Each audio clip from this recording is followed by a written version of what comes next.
మహాశివరాత్రి వేడుకల్లో భాగంగా ముత్తుకూరు మండలంలోని కృష్ణపట్నంలో వెలిసి ఉన్న శ్రీ సిద్ధేశ్వర స్వామి ఆలయంలో అభిషేకాలు అంగరంగ వైభవంగా నిర్వహించారు. ఈ కార్యక్రమానికి పెద్ద సంఖ్యలో భక్తులు హాజరై అభిషేకాలను తిలకించి తీర్థ ప్రసాదాలు స్వీకరించారు.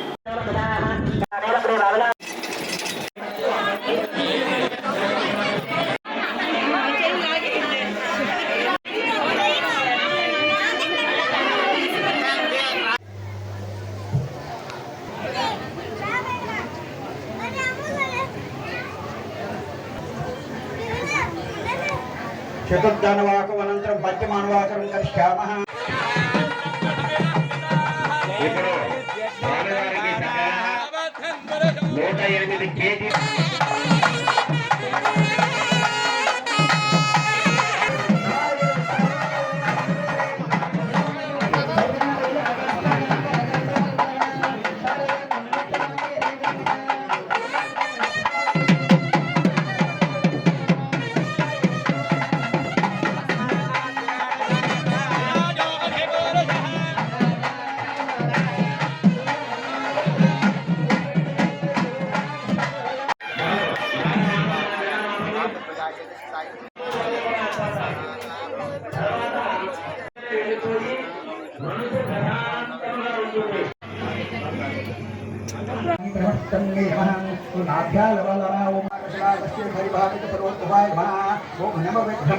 కృష్ణపట్నం గ్రామంలోని అత్యంత పురాతనమైనటువంటి శైవ క్షేత్రం శ్రీ సిద్ధేశ్వర స్వామి వారి దేవస్థానం.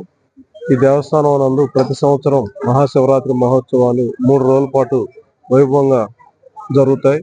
అందులో భాగంగా ఈ సంవత్సరం 8వ తేదీ మహాశివరాత్రి పర్వదినం రోజు వేలాది మంది భక్తులు స్వామివారిని ఉదయం వచ్చి అభిషేకాల్లో దర్శనం చేసుకున్నారు. అదేవిధంగా సాయంత్రం నందిసేవ వాహనం వైభవంగా జరిగింది. అట్లాగే సుమారు ఒక 5,000 మందికి అన్నదాన కార్యక్రమం, గొప్ప సాంస్కృతిక కార్యక్రమాలతో శివరాత్రి రోజు సుమారు ఒక 50,000 మంది పైన భక్తులు స్వామివారిని దర్శించుకోవడం జరిగింది. 9వ తేదీ స్వామివారి శాంతి కళ్యాణ మహోత్సవంలో పార్వతీ పరమేశ్వరుల కళ్యాణం కూడా వైభవంగా జరిగింది. ఈరోజు 3వ రోజు 10వ తేదీ అన్నాభిషేక కార్యక్రమం. ఉదయం 26 ద్రవ్యాలతో స్వామివారికి అభిషేకం జరుగుతూ ఉంది. ఇప్పుడు అనంతరం అన్నంతో స్వామివారికి అభిషేకం చేస్తారు. తర్వాత అన్నలింగ నిమజ్జనం జరుగుతుంది. తదుపరి 3,000 మందికి స్వామివారి అన్నాభిషేకంతో చేసినటువంటి అన్నంతో భక్తులకి అన్నప్రసాద కార్యక్రమం వినియోగంతో ఈ రోజుతో కార్యక్రమాలు పూర్తవుతాయి. ఈ 3 రోజులు కూడా కార్యక్రమాలు వైభవంగా భక్తులతో గ్రామం నలుమూలల ఇచ్చేసి విజయవంతంగా ఈ బ్రహ్మోత్సవాలని అందరు గ్రామస్తుల సహాయ సహకారాలతో నిర్వహించడం జరిగింది.